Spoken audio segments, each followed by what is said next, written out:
শর্করা হিসাবে এখানে চিনি ব্যবহার করেছি, তোমরা চাইলে মিশ্রিও ব্যবহার করতে পারো বন্ধুরা। আমি এখানে প্রায় সমস্ত উপাদানগুলো একে একে করে বাবার অভিষেক করে নেব। সেক্ষেত্রে প্রত্যেকবারই শুদ্ধ জল দিয়ে বাবাকে ভালোভাবে ধুয়ে নিতে হবে বন্ধুরা।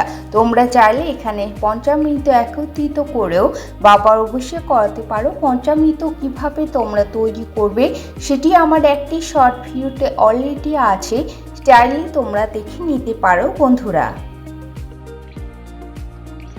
এরপরে দেখো ঘি দিয়ে আমরা বাবার অভিষেক করে নেব। তার জন্য ঘি দিয়ে ভালোভাবে বাবাকে লেপন করে বাবার সারা গায়ে ঘি আমরা ভালোভাবে মাখিয়ে নেব। এরপরে শুদ্ধ জল দিয়ে বাবার অভিষেক সম্পূর্ণ করব। শুদ্ধ জল দিয়ে বাবাকে ভালোভাবে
এবারে আমি একটি বাবাকে শুধু বস্ত্রতে মুছিয়ে নেবার পরে বাবাকে পাথরের বাটিতে আমি স্থাপন করব। তার আগে একটি ছোট আসন আমি সেখানে স্থাপন করে নিয়েছি এবং বাবাকে বসিয়ে নেব পাথরের বাটিতে। তার সাথে নন্দী মহারাজ ত্রিশূল নাগরাজকেও বসিয়ে নিয়েছি আমরা পাথরের বাটিতে আসনে।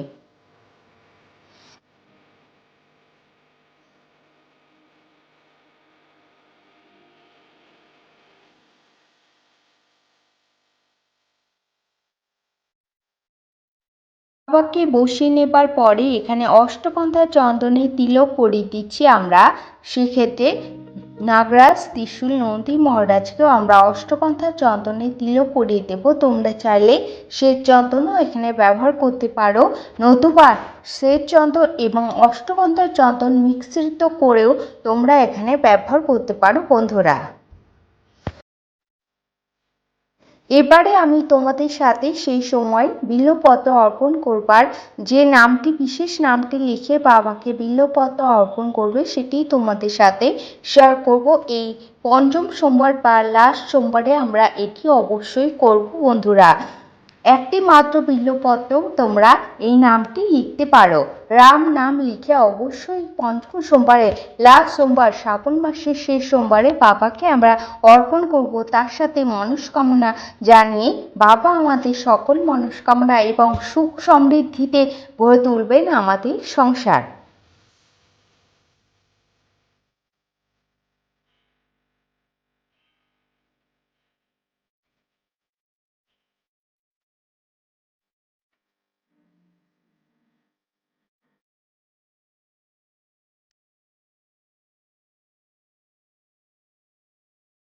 চাইলে তোমরা সমস্ত বেলপাতাতে এই রাম নাম লিখে তোমরা বাবাকে অর্পণ করতে পারো, নতুবা একটি মাত্র বেলপাতাতেও তোমরা এই নামটি লিখে অর্পণ করতে পারো। এরপর দেখো সাদা ফুল, তোমরা চেষ্টা করবে সাদা ফুল একটি বাবাকে অর্পণ করা। বাবা ভীষণ পছন্দ করেন এই সাদা ফুল।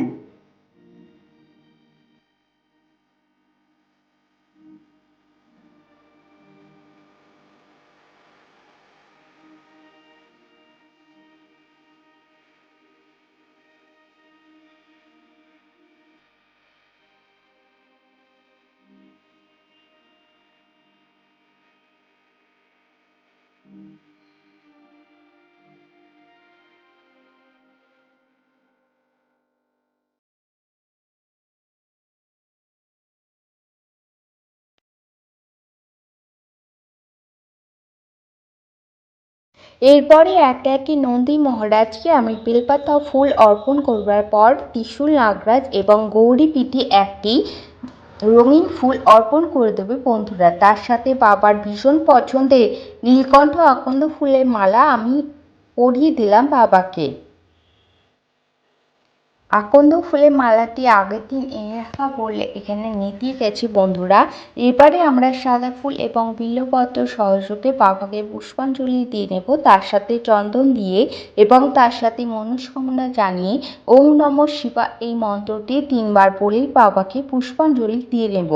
তার সাথে আমরা নন্দী মহারাজকেও পুষ্পাঞ্জলি দেব। একটি বিল্বপত্র, সাদা ফুল, চন্দন সহযোগে নন্দী মহারাজকেও আমরা পুষ্পাঞ্জলি দিয়ে নেব বন্ধুরা। এখানে আমি বাবাকে 3টি বেলপত্র অর্পণ করেছি। তোমরা চাইলে এখানে 3টি, 5টি বা 7টি, 11টি যে যতগুলো ইচ্ছে বেলপত্র এখানে বাবাকে অর্পণ করতে পারো বন্ধুরা। এরপরে দেখো আমি 16 আনা বাবাকে দক্ষিণা স্বরূপ আমি অর্পণ করে দিয়েছি। তার সাথে গোটা ফল, পঞ্চগোটা ফল আমি বাবাকে অর্পণ করে দিলাম চন্দন সহযোগে, তাতে একটু ফুল দিয়ে আর বাবাকে অর্পণ করে দিলাম। এক্ষেত্রে বললে কি তোমরা 1টি বা 3টিও গোটা ফল বাবাকে অর্পণ করতে পারো সেক্ষেত্রে।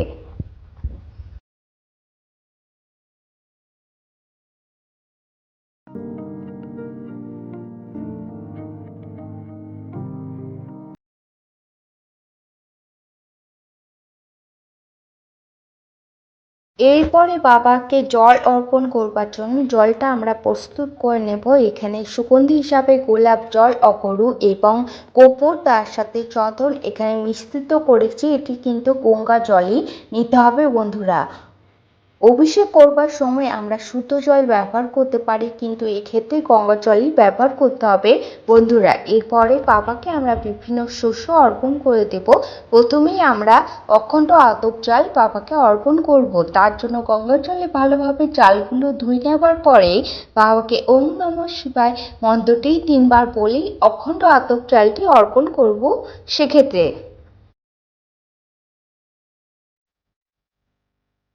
এরপরে বাবার ভীষণ পছন্দের সিদ্ধি পাতা বাবাকে অর্পণ করে দিলাম। ওম নমঃ শিবায় এই মন্ত্রটি বলে 3 বার বলেই বাবাকে অর্পণ করে দেবে। তার সাথে কেশর কেশর এই লাস্ট সোমবার কেশর অর্পণ করবার অবশ্যই চেষ্টা করবে বন্ধুরা। সকল মনস্কামনা পূরণের জন্য কেশর আমরা অর্পণ করে দেব বাবাকে ও নন্দী মহারাজকে। একটি করে হলেও কেশর তোমরা অর্পণ করবে বাবাকে এই শেষ সোমবারে। তার সাথে তোমাদের সাথে শেয়ার করছি পঞ্চম সোমবারে কোন বিশেষ শস্য বাবাকে আমরা অর্পণ করব। এটি হলো ছোলার ডাল বা ছোলার ছাতু আমরা অর্পণ করতে পারি। সেক্ষেত্রে ওম নমঃ শিবায় বলেই ছাতুটি বা ডালটি আমরা বাবাকে অর্পণ করব 3 বার ওম নমঃ শিবায় এই মন্ত্রটি বলে। ডালটি ভালোভাবে গঙ্গা জলে ধুয়ে নেওয়ার পরেই বাবাকে আমরা ডালটি অর্পণ করে দিলাম বন্ধুরা। এই যে জলটি আমরা বানিয়ে রেখেছি সেই জলটি বাবাকে ওম নমঃ শিবায় 3 বার বলে বা বাবার মহামৃত্যুঞ্জয় মন্ত্র 3 বার বলেই বাবাকে আমরা অর্পণ করব বন্ধুরা। সেক্ষেত্রে ওম নমঃ শিবায় বা মহামৃত্যুঞ্জয় মন্ত্র বলতে বলতে আমরা জল অর্পণ করব। জল অর্পণ প্রথমেই বাবার লিঙ্গে তোমরা অর্পণ করবে না। ঠিক কিভাবে অর্পণ করতে হয় সেটি আমার লং ভিডিওতে দেওয়া আছে, তোমরা চাইলে দেখে নিতে পারো সঠিকভাবে কিভাবে আমরা বাবাকে জল অর্পণ করব।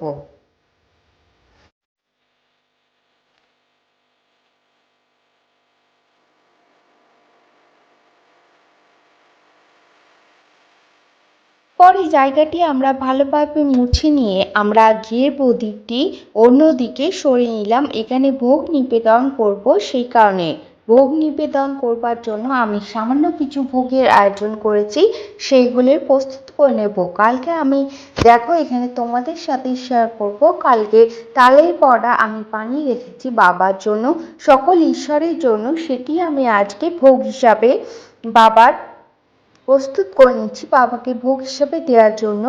এই তালের বড়ার রেসিপি বা এই বড়াটি বানাচ্ছি সেটি আমার লাইভ ভিডিওতে শেয়ার করা আছে, তোমরা চাইলে দেখে নিতে পারো বন্ধুরা।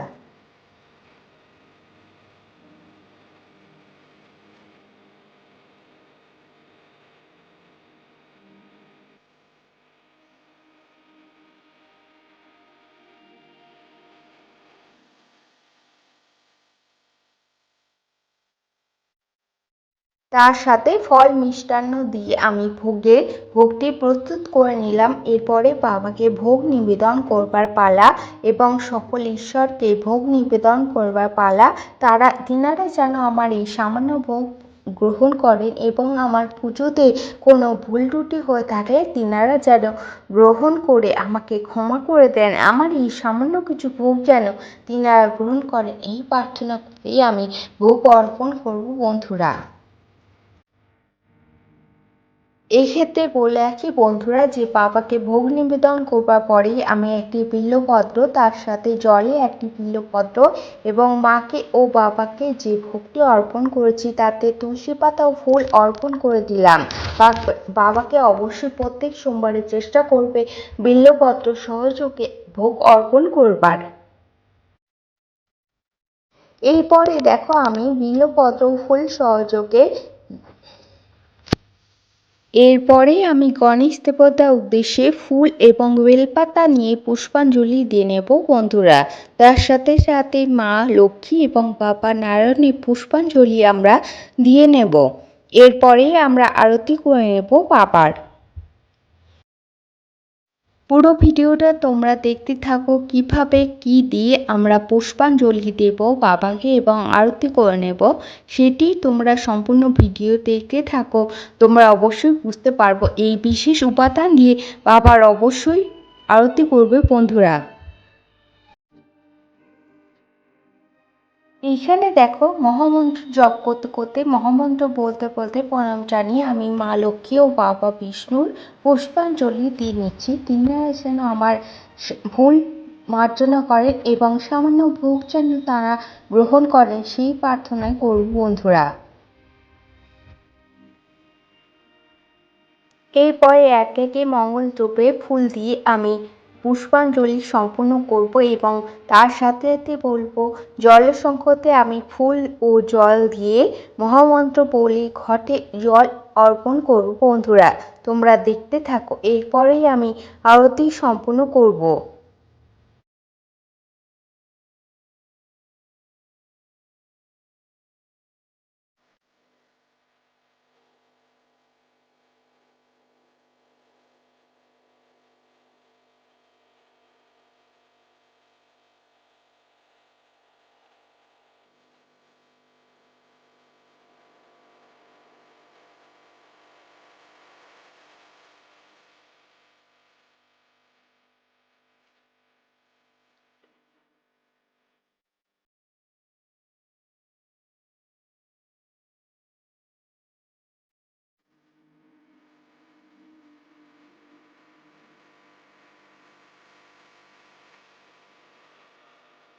আরতি করে নেবার জন্য এখানে কপুর দানি পঞ্চপ্রদীপ ঘিয়ের প্রদীপ এবং ধূপ দিয়ে আমি আরতি করব।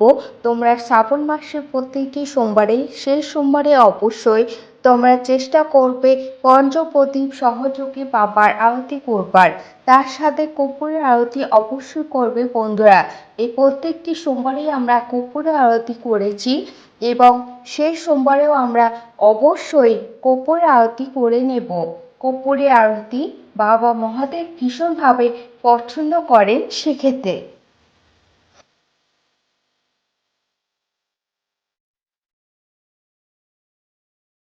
আমি একে একে প্রদীপ ধূপ দিয়ে আরতি সম্পূর্ণ করব।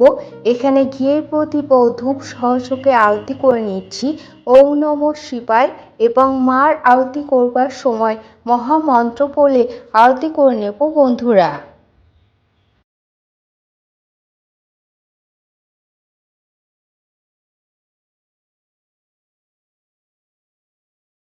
এরপরে পঞ্চপ্রদীপটি রেডি করে নিলাম। পঞ্চপ্রদীপ জ্বালিয়ে নেবার পরে পঞ্চপ্রদীপ সহযোগে বাবার আরতি করে নেব। এর সঙ্গে বলে রাখি আরতি করবার সময় ঘণ্টার ধ্বনি বাবা ভীষণভাবে পছন্দ করেন। ঘণ্টার ধ্বনি সহযোগে আমরা চেষ্টা করব বাবার আরতি করে নেবার এবং মহামন্ত্র বলতে বলতে মার আরতি করবার সময় ঘণ্টা বাজাবে না সেক্ষেত্রে।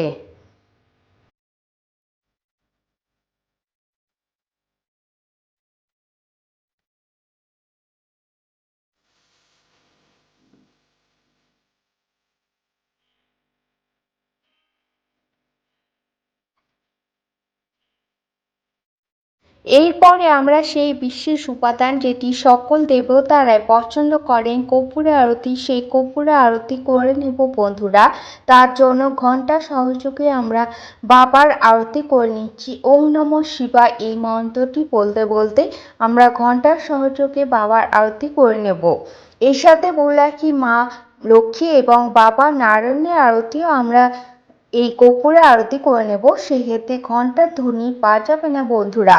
মা ভীষণভাবে অসন্তুষ্ট হন এই ঘণ্টার ধ্বনি দিয়ে আরতি করবার ফলে, অতএব মার আরতি করবার সময় আমরা ঘণ্টার ধ্বনি করব না বন্ধুরা। আরতি করা সম্পূর্ণ হয়ে গেলে আমি শঙ্খ বাজি নিয়ে আমার পুজো সম্পূর্ণ করব। এখানে বাদ্যযন্ত্র হিসাবে পুজোতে শঙ্খ বাজানো নিষিদ্ধ নয়, তার সঙ্গে মার কাছে ও বাবাদের কাছে আমি ক্ষমা প্রার্থনা করে নেব। তোমাদের এই পুরো পুজোটার কেমন লাগলো আমাকে অবশ্যই কমেন্টে জানিও। সকলে অনেক অনেক ভালো থেকো, সুস্থ থেকো, রাধে রাধে, হরে কৃষ্ণ, জয় শ্রীরাম।